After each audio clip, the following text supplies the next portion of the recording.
The main character of this episode isn't a person. It's a nasal spray. Yes, a nasal spray. Not just any nasal spray. It's a life-saving nasal spray. And its name is Naloxone. Sometimes it goes by the brand name Narcan. And sometimes it also assumes a different form. Naloxone takes form as an injection. When this medication gets onto the scene of an overdose, it saves lives. You spray it up someone's nose or poke them in an arm or a leg. The antidote goes to work, and it stops an overdose from opioids, like painkillers or heroin. This episode, we're focusing on Naloxone. It's a solution to stop people from dying. This is Finding Fixes, a podcast about solutions to the opioid epidemic. I'm Anna Boyko-Wyrock. I'm Kyle Norris. In 2018, the U.S. Surgeon General urged everyone in the U.S. to keep Naloxone on hand if they use opioids or if they know someone who does. After the episode, we're going to walk through instructions on how to get Naloxone in Washington State and how to use it, so stick around for that. And get this, our assistant producer Julia drew step-by-step instructions of how to recognize the signs of an overdose and give someone Narcan. It's like a graphic novel, but it's 2 pages. You can find that in our show notes or at our website, findingfixes.com. But first, here's Anna with today's episode. We're going to the location of one overdose, and it's not a back alley.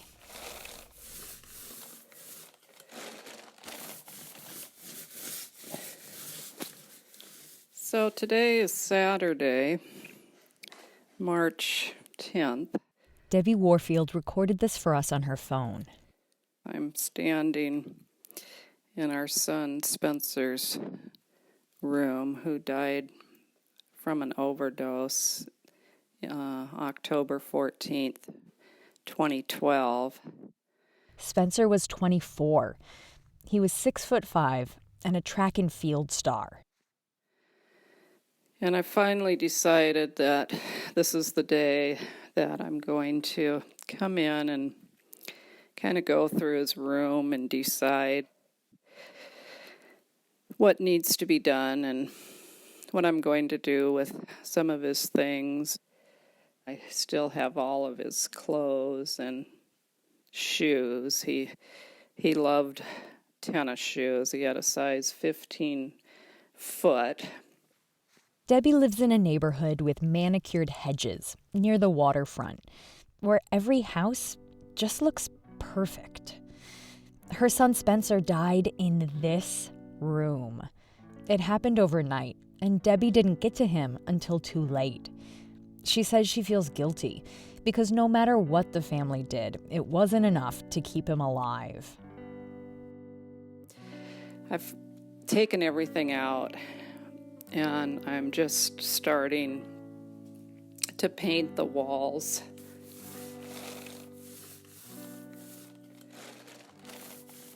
Since then, Debbie has become a voice in her hometown, Everett, Washington, advocating for better treatment. The reason we want you to meet Debbie is that over half of all overdoses happen at home. Overdoses happen in seemingly safe places, and they happen quietly. People die from opioids in basement rooms like this one, with carpet and walls painted beige. I've decided to use the same color paint. Friends and family members like Debbie are often the first on the scene when someone overdoses. Research suggests family members can be lifesavers.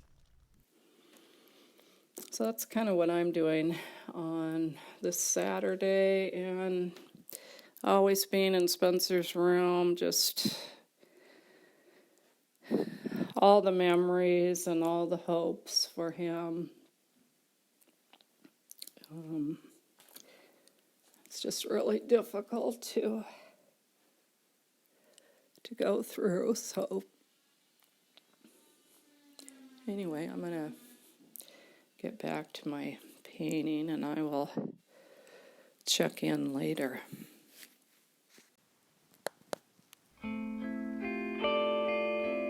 Listening to that audio recording from Debbie made me sob like a baby. By the time the EMTs arrived to help Spencer, it was already too late to administer naloxone. Or at least that's what Debbie says they told her. Now, looking back, she says she would have demanded it. It's a regret she carries through life. There's a lot more to her story that we won't go into now. But what you need to know is this. This is what's at stake. People dying from opioids at home, being found by their mothers. These deaths are preventable.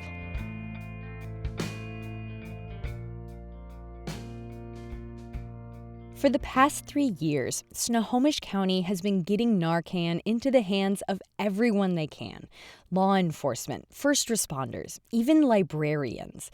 This season, we're focusing on Snohomish County. It has an outsized share of the number of overdose deaths in Washington state.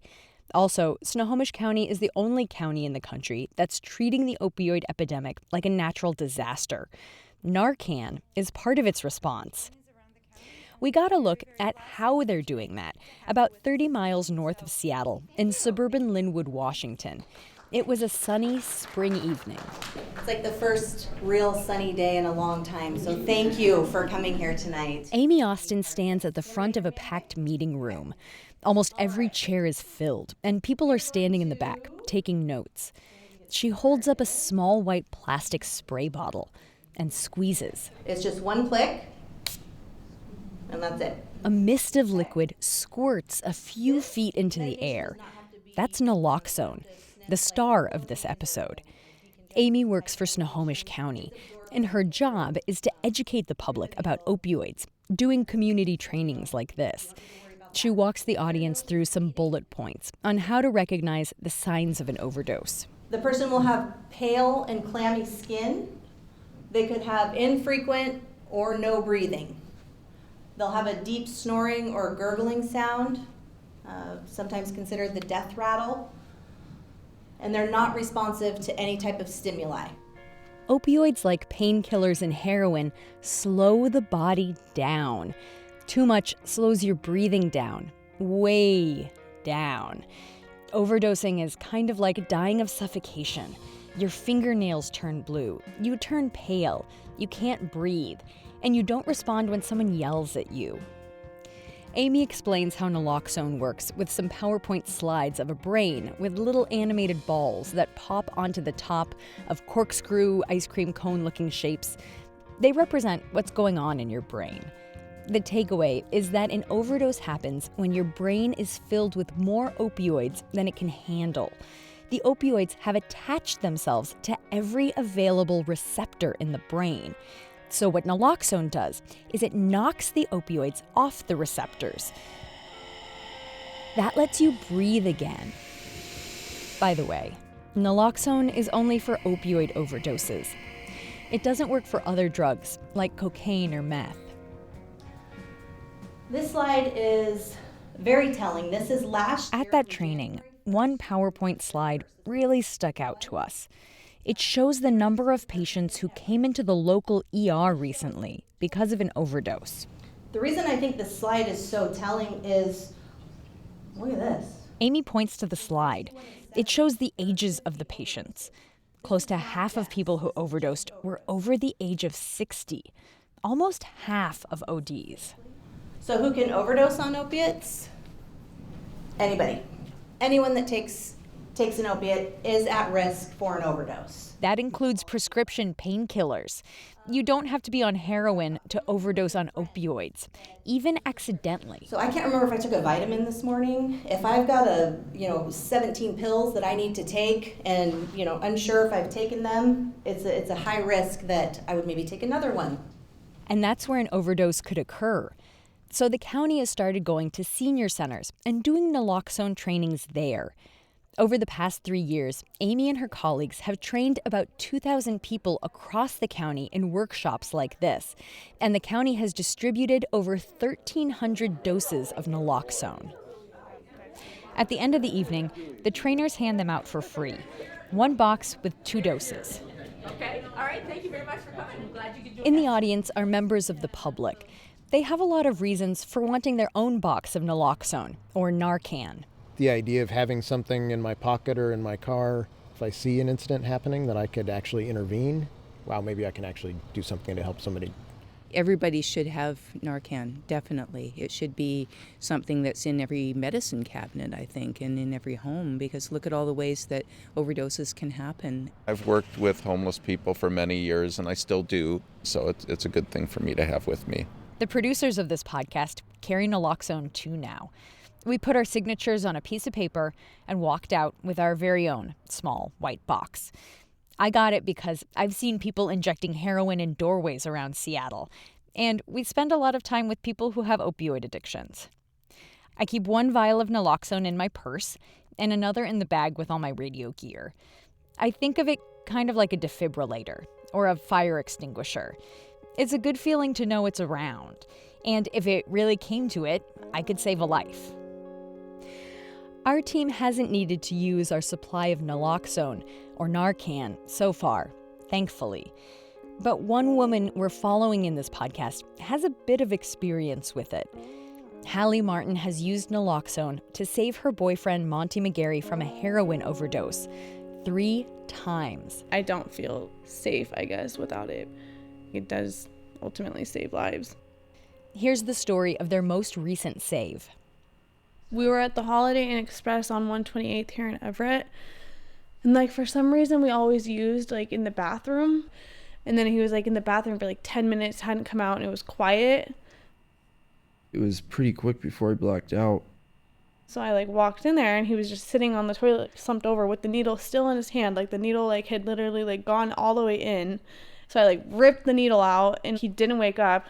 And I was like, hello, trying to wake him up. I kind of remember I was in and out. He was still making noises, grunts and moans. It wasn't painful.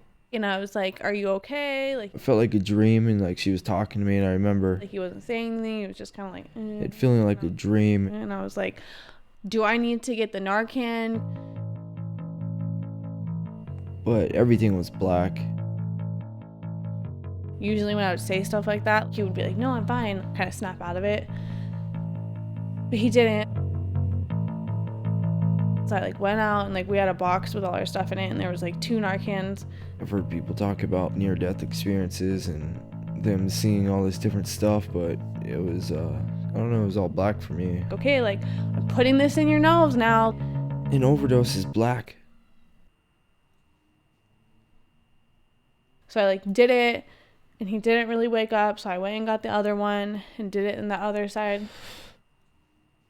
Then after the second one, he woke up, jumped up instantly, and he was like, what happened? And I was upset because I was in instant withdrawal. I just felt sick. And it was 5 o'clock, and we were supposed to be going to his mom's for dinner. I think it was Christmas Day. I asked him, I was like, do you still want to go to your mom's? Do you feel okay? And so we still went to his mom's. Those people that are using heroin, most of the time don't want to use. If, just one batch of heroin takes their life before, they change things around or do better. It's devastating, Narcan is just a safety net until you're able to, be ready to stop.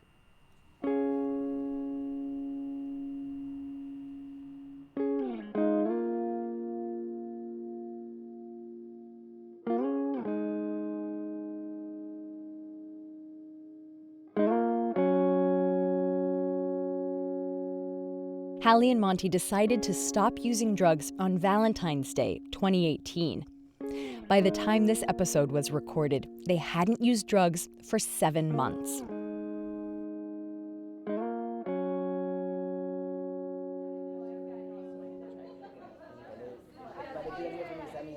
At that community Naloxone training we went to, one man in the audience, wearing a tie-dye shirt, raised his hand and asked a question about overdoses.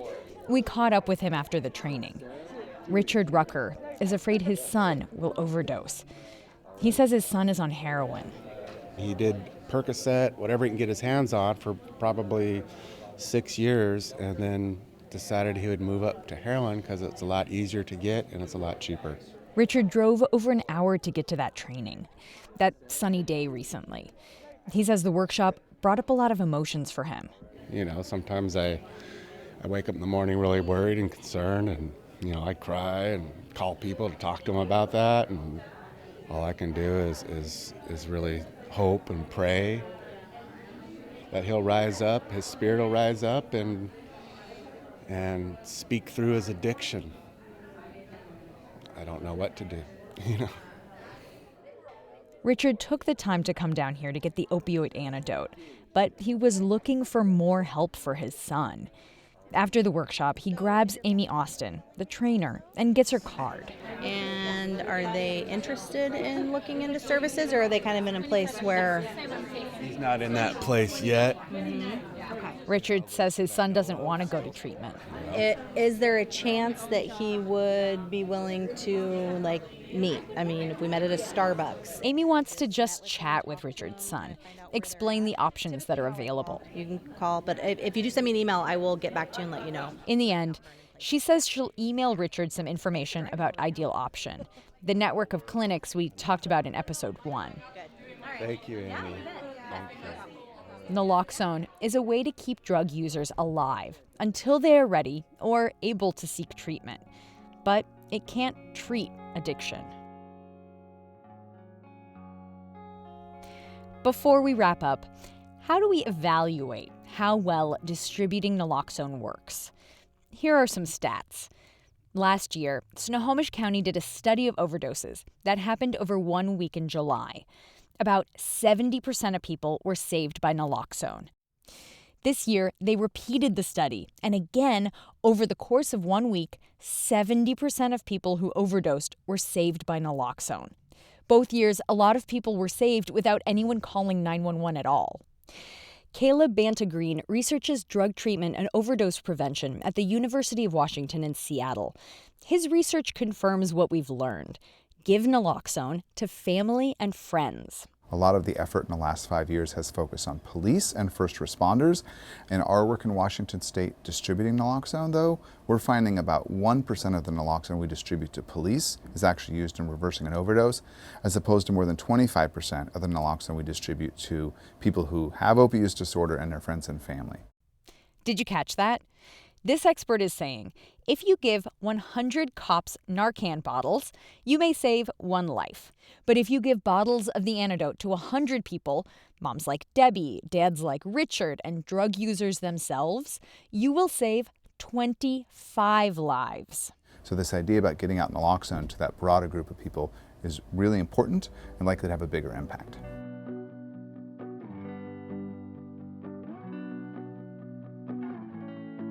We've reached the end of the episode. Stick around after the credits for instructions on how to use Narcan, one brand name version of naloxone. This episode, we learned about naloxone, or Narcan, the overdose antidote, and how you don't have to be a professional to save a life. Friends, family members, and drug users are important lifesavers too. This episode was produced by Anna Boyko-Wyrock and me, Kyle Norris. Finding Fixes is a project of Investigate West, a journalism nonprofit reporting on public health, the environment, and government accountability. Julia Drockman is our producer. Elisa Barba is our editor. Joan Kane is our fairy godmother. Music by Jake Weholt and Josh Woodward, with help from Paul Kiefer. Our incredible photos were taken by Leah Nash. You can find us on social media and online at findingfixes.com. Leave us a review on iTunes. Send us a message at fixes@findingfixes.com. Okay, now for instructions. We're going to walk you through step by step of how to give someone a nasal spray of naloxone. We're specifically talking about the ones that go by the brand name Narcan, but that's only because they're the simplest kind. Remember, it comes as a nasal spray and an injection, and different companies make different kinds of kits. Some come in pieces that you've got to put together, and some are ready to go. You can look in our show notes for a video and find more instructions about how to administer different kinds of naloxone. First step, find some naloxone. In Washington State, you don't need a prescription to buy it, and it's also sold at pharmacies like Walgreens and CVS. a lot of needle exchanges also give it out. And many insurance plans cover some form of naloxone, including Medicaid. Over the counter, it costs around $60 to $150. I even found it online for about $64. Next, you've got to recognize when someone is overdosing. Remember Hallie and Monty? Monty was showing signs of an overdose. I ripped the needle out of his hand. He didn't feel it, didn't wake up. I was trying to smack him around, try to get him to talk. Monty wasn't responsive. He was making noises. And people overdosing have pale, clammy skin. Their pupils of their eyes shrink down to a pinpoint. They make a deep snoring or gurgling sound. If you see this, you need to act quickly. Shake them and shout their name. You can also rub your knuckles on their breastbone, right in the middle of their chest. You can try it on yourself for a sec. It's really painful. That's a way to test how responsive someone is. And if they're awake, it'll hurt and they'll let you know.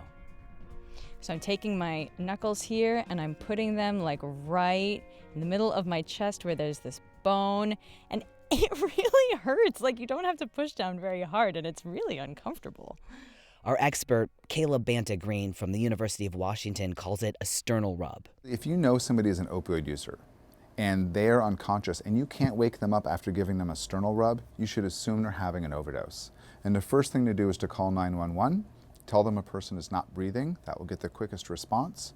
Then a person would give a couple of rescue breaths. That sometimes can be enough to sort of startle and awaken a person or actually get oxygen moving into the lungs and wake them up. And if not, if a person has naloxone, they should administer it immediately and they should keep doing rescue breathing. Overdoses deprive someone of oxygen, so you need to help them breathe. Tilt their head back and hold onto their chin to keep their mouth open. Then pinch their nose and breathe into their mouth. And here's the part where you actually use the Narcan. You want to put the spray bottle in their nose and squeeze the applicator. It's really simple. It's just one click, and that's it. The medicine goes through their nasal cavity and gets absorbed automatically. The person doesn't even need to breathe it in. If you can't get it into their nose because they have a bloody nose or it's broken or it's blocked, you can just do it on the inside of their mouth. Naloxone can take a few minutes to kick in, so keep breathing for them. Calling 911 is really important because one dose of Narcan might be enough to pull someone out of an overdose, but sometimes it can take more doses to work, especially if the person has taken a really strong opioid like fentanyl.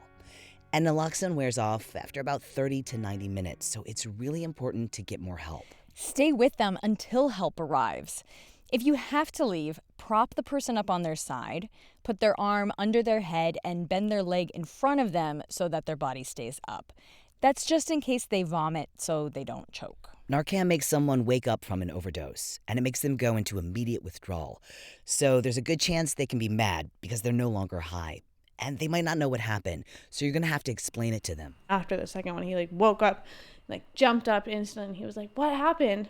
And I was like, "I had to Narcan you." And he was like, "Narcan?" I was upset because I was in instant withdrawal. I just felt sick. For a link to a training video, check out our show notes or go to stopoverdose.org. Thanks for listening. Stay safe, everyone.